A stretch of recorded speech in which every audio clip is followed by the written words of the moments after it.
Perkenalkan, saya mahasiswa dari Universitas Pembangunan Indonesia Manado, Fakultas Keperawatan. Nama saya Sintia Alis Firnaluan, NIM 1914200127, kelas A3 semester 6. Di saat ini saya akan membuat video dengan judul Manajemen Kegawat Daruratan pada Neonatus.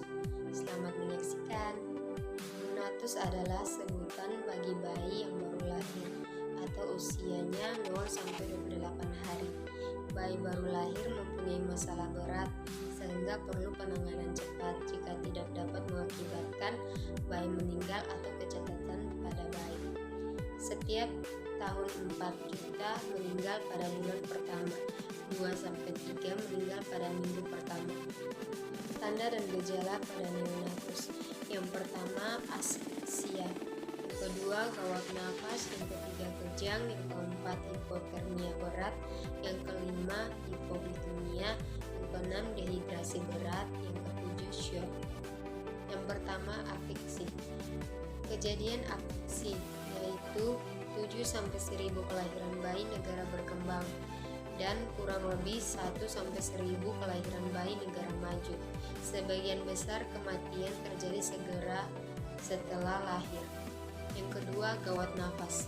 Gawat nafas atau distress respirasi pada neonatus. Ada 4 gejala utama yaitu takipnea adalah laju nafas lebih dari 60 kali per menit atau normal laju nafas 40 kali per menit. Sianosis sentral pada suhu kamar.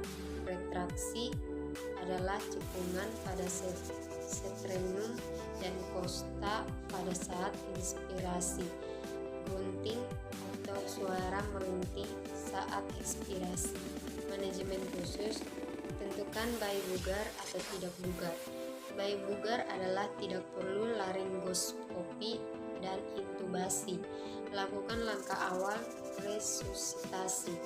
Yang kedua, bayi tidak bugar adalah laringoskopi, intubasi pipa endotrakeal dan isap lendir melalui pipa endotrakeal.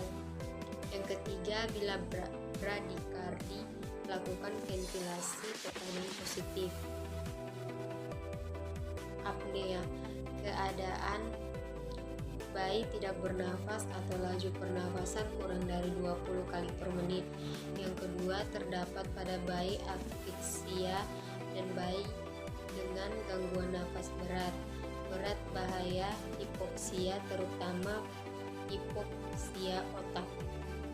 Faktor-faktor risiko apnea neonatus. Yang pertama, hipotermia, hipoglikemia, anemia, hipovolemia, aspirasi, NEC atau distensi, penyakit jantung, penyakit paru, gastrointestinal, reflux, obstruksi jalan nafas, infeksi, meningitis, gangguan neurologis.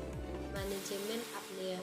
Langkah-langkah awal resusitasi. Yang pertama, hangatkan bayi, posisikan kepada bayi, bersihkan jalan nafas, keringkan sambil dirangsang taktil, berikan oksigen. Kemudian dinilai. Bila belum bernafas, lakukan resusitasi. Manajemen apnea 2. Langkah resusitasi. Yang pertama, ventilasi tekanan positif, kompresi dada, pemasangan pipa endotrakeal, pemberian obat-obatan, perawatan pasca resusitasi. Yang pertama, rawat di ruang perawatan suportif atau bayi bagi risiko tinggi, pantauan tanda vital, patensi jalan nafas, pantau kadar glukosa darah. Yang berikut, kejang merupakan tanda bahaya, dapat mengancam kehidupan karena hipoksia otak, kerusakan sel otak yang irreversibel. Yang kedua, dapat berupa tanda dari 1 atau lebih masalah pada neonatus. Yang ketiga, kadang gejala tidak dikenali oleh orang tua atau petugas kesehatan atau kejang Gejala klinis yang pertama subklinic atau samar adalah kedipan mata, gerakan seperti mengayuh, apnea lebih dari 20 detik dengan detak jantung normal, tangisan melenting, mulut seperti mengunyah atau mengisap. Yang kedua tonik atau vokal dan general adalah gerakan tonik seluruh ekstremitas, fleksi ekstremitas atas disertai ekstensi ekstremitas bawah. Yang ketiga klonik atau vokal dan multivokal. Vokal merupakan gerakan ritmis pelan menghentak. Klonik multivokal adalah gerakan klonik beralih dari ekstremitas yang satu ke ekstremitas yang lain tanpa pola spesifik. Yang keempat mioklonik atau vokal multivokal general adalah gerakan menghentak multiple dari ekstremitas atas dan bawah. Manajemen kejang, pertahankan homeostasis sistemik atau pertahankan jalan nafas, usaha nafas dan sirkulasi. Terapi etiologi spesifik. Yang pertama dextrose 10% 2 ml atau AKG, berat BB intravena, bolus pelan dalam 5 menit. Yang kedua kalsium glukosa.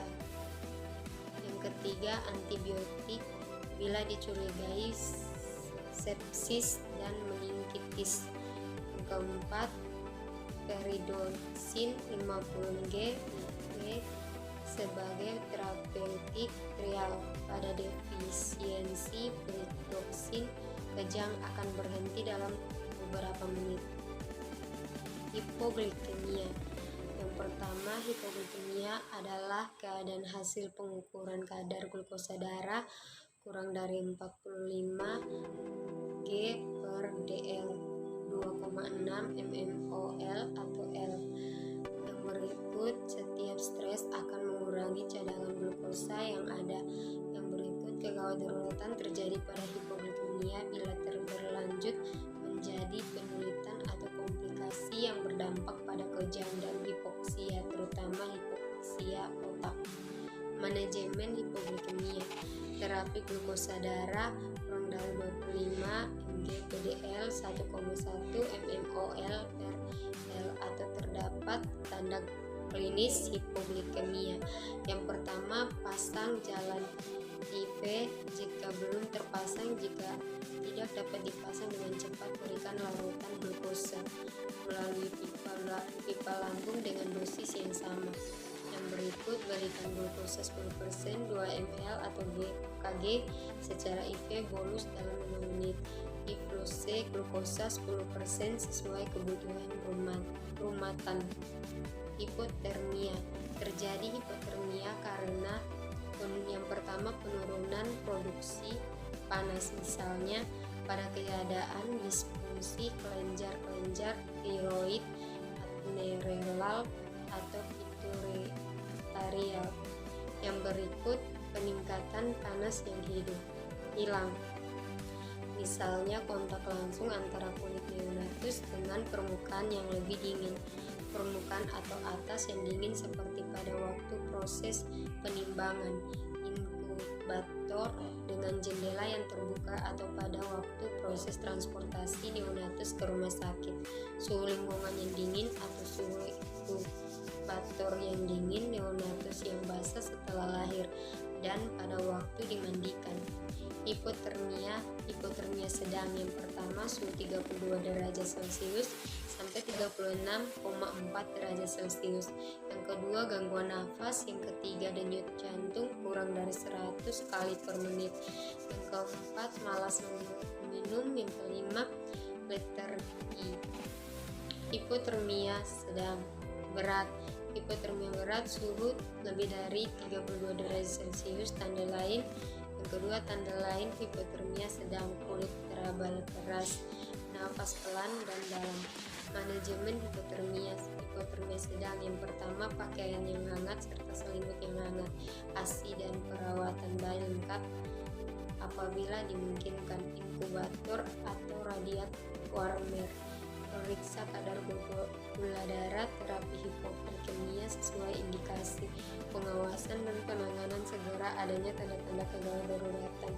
Hipotermia berat, segera hangatkan bayi di bawah radiat Warmer, rawat di dalam inkubator, pakaian yang hangat, pasang jalur IV, pemberian cairan sesuai kebutuhan dengan pipa infus terpasang di bawah pancaran panas untuk menghangatkan, periksa kadar glukosa darah, tetap terapi hipoglikemi sesuai indikasi, pengawasan dan penanganan segera adanya tanda-tanda kegawatan, pemberian antibiotik. Dehidrasi berat. Yang pertama, bayi berat cair lebih sering dari biasanya, tinja berwarna hijau dan mengandung lendir atau darah. Yang berikut, kehilangan banyak cairan hingga menyebabkan dehidrasi. Yang berikut merupakan komplikasi dari diare dengan dehidrasi sedang yang berlanjut menjadi diare dengan dehidrasi berat. Gejala klinis yang pertama, kencing berkurang, kedua, bayi rewel, kehausan atau letargi, yang ketiga, mata cekung, yang keempat, turgor, kulit kurang. Manajemen dehidrasi berat. Jika bayi menunjukkan tanda dehidrasi atau sepsis, yang pertama, pasang jalur IV sementara bayi masih menyusu jika memungkinkan.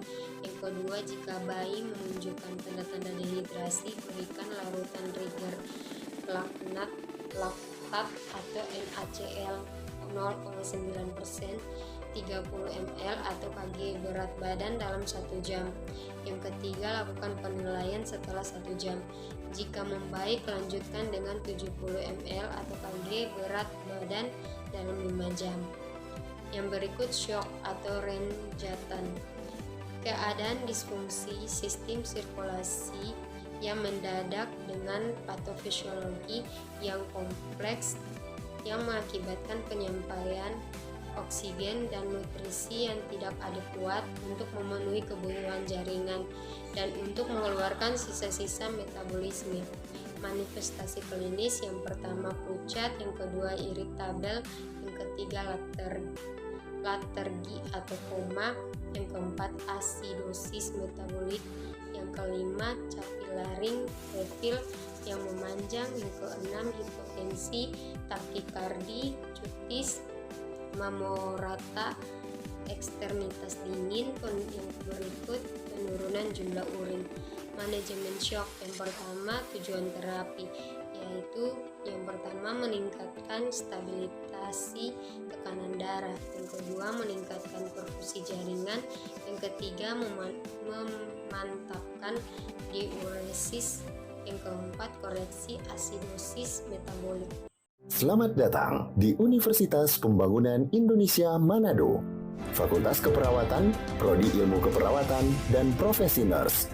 Didukung oleh sumber daya manusia yang berkompeten dan tersertifikasi, Universitas Pembangunan Indonesia Manado memiliki dosen dan tenaga kependidikan dengan latar belakang S2 dan S3 lulusan dalam dan luar negeri.